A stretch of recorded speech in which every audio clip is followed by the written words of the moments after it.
J'écris ce texte sur le toit d'un riad, un soir à Rabat.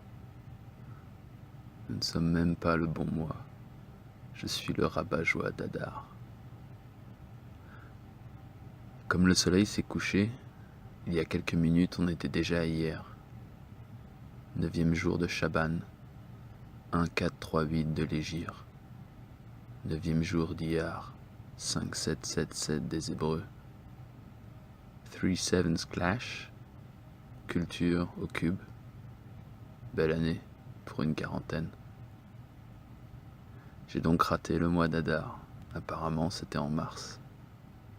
C'est vraiment con qu'il ne dure pas 1000 jours. Je vais encore dormir tout seul ce soir.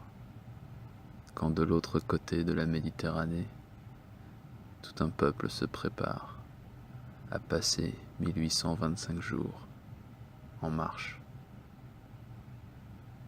J'aurais adoré rejoindre le quart de touristes, écrire des cartes postales de Yerminalingrad. Mais je dois me faire une raison. Le procrast, il a peur. Je me suis contenté de financer l'impression en mode super luxe. J'aurais adoré qu'Adar soit tout couvert de dorures, vu qu'il est déjà relié en cuir de pigeon-chat. On m'a donné un Adar sur un malentendu, un soir à l'Aquarius, un attache à l'amour perdu, m'a cru passager du bus. Il m'a laissé mon exemplaire d'un post-auteur que, karma ou acte manqué, j'ai laissé bien rangé sous la tablette repliable d'un siège de TGV. C'était un peu la loose et véritable double peine. Ma tablette Samsung, elle aussi, s'est fait la belle. Le deuxième Adar m'a été prêté par un des vrais auteurs pour une lecture pleine de cœur un soir à Romain-Motier.